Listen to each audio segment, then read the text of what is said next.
Good morning, ladies and gentlemen, and welcome to our second annual Get-Together Christmas Party. Medyo na-late lang ang ating pag-start, maybe because ito talagang party natin supposed to be, or no, this is, sabi nga ni Doctor, wag natin tawagin party. This is part of the therapy dun ho sa gagawin natin. So, is supposed to be therapy nung ito ay hindi na lang pa last week, but because of the coup, so na-postpone ho ito. And I would like to thank you for coming over and para ho mag-grace dito sa occasion na to.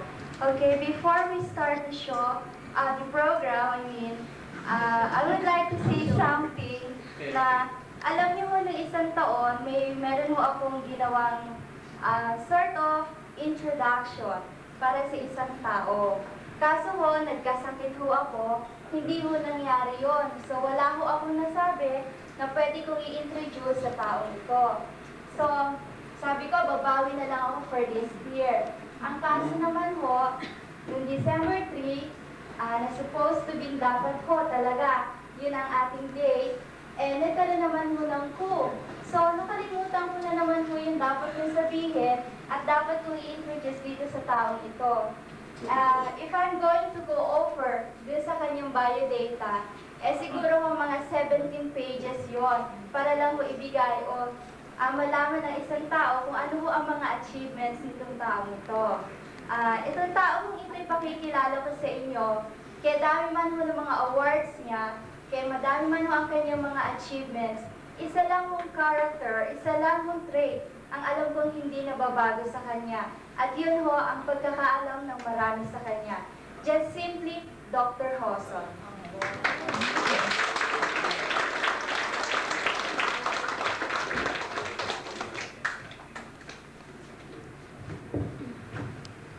Thank you, Beth. May bonus ka na. Okay. Good morning to everybody. Welcome to the second annual Christmas get-together of the Cancer Crusaders Club. Now, to some of you, this will be sort of a reunion. This is for those who have attended the first annual Christmas get-together last year. But the most of you, however, this will be your first time. So for the benefit of the first-timers, I would like to explain what the Cancer Crusaders Club is all about. Simply put, it is a club, and the members are Cancer Crusaders. Okay? Cancer Crusaders, they're crusaders against cancer, meaning they are fighters against cancer. Now, who are these Cancer Crusaders? Ako. I am a Cancer Crusader because I'm fighting against cancer. As a cancer doctor, I'm helping other people with cancers fight against cancer. I'm fighting the cancers in patients with cancer. That makes me a Cancer Crusader.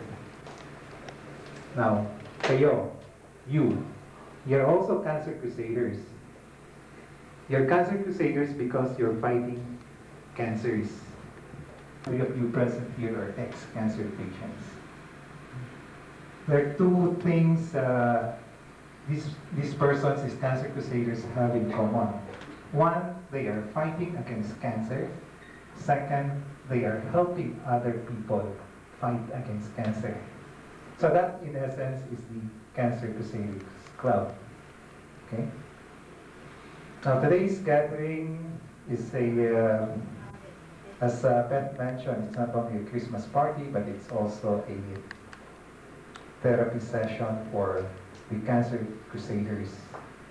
We have a very simple program lineup for you, such as introduction of the members of the Cancer Crusaders Club, inspirational talk, some entertainment, some gift giving, then we'll have lunch, and then a group picture taking.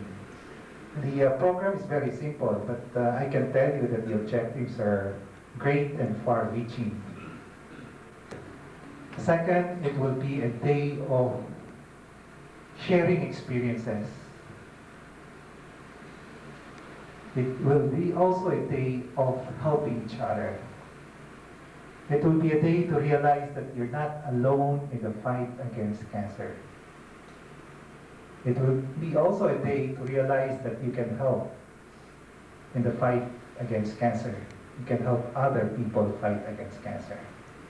Lastly, it is a day to renew and gather strength in the fight against cancer. Okay? This is the second get-together of the Cancer Crusaders Club. Last year, it was also held in this room, December 4. You saw that in the video. Okay. Now, because of, last year we have about 50. This year we're expecting 100 because of the national problem that we have, the crisis that we had. Probably there was some problem in the transportation and the patients. But I would like to thank those, it's like Isabelita Buena came all over from Chaong, Quezon, and Carlan, okay, and the other Cancer Crusaders who came from the provinces just to attend this get-together. Okay. So I would like to tell you that this will be a tradition. So every year, ngayon this is the second Sunday of December, but we'll put it on the first Sunday of December. Every year on the first Sunday of December, we will have an annual Christmas get-together. As I said, this is not only a party, it's also a therapy session for all of us. Okay? And this session, this get-together will be courtesy of yours truly and my family. My wife is not around, but she'll be arriving because she just gave birth last Friday. Okay? She'll be arriving later on to join us in the lunch. Okay?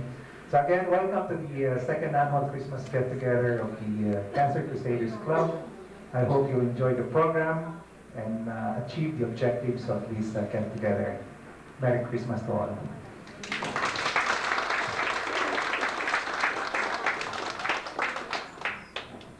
Thank you so much, Dr. Mosa.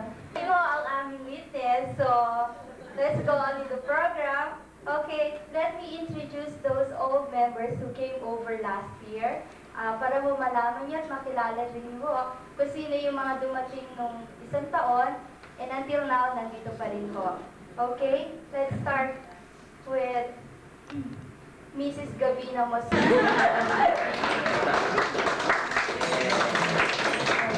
Pwede niyo namang kainin yan.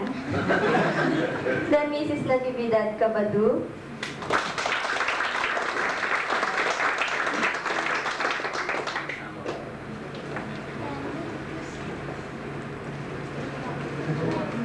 Mr. Fidencio Cantara.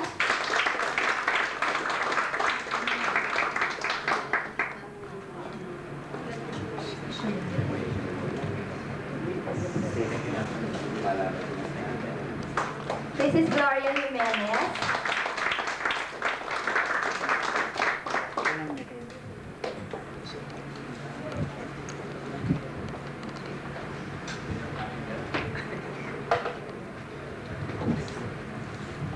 Then we have Mrs. Janicia Chigono.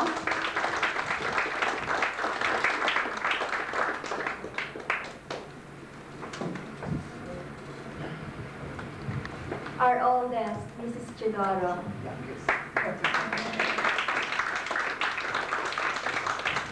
Mrs. Feminjola.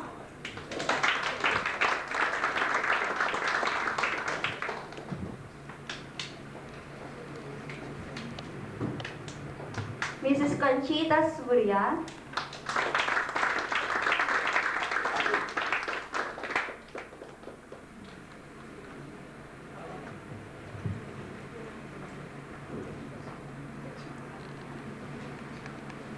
Mr. Arturo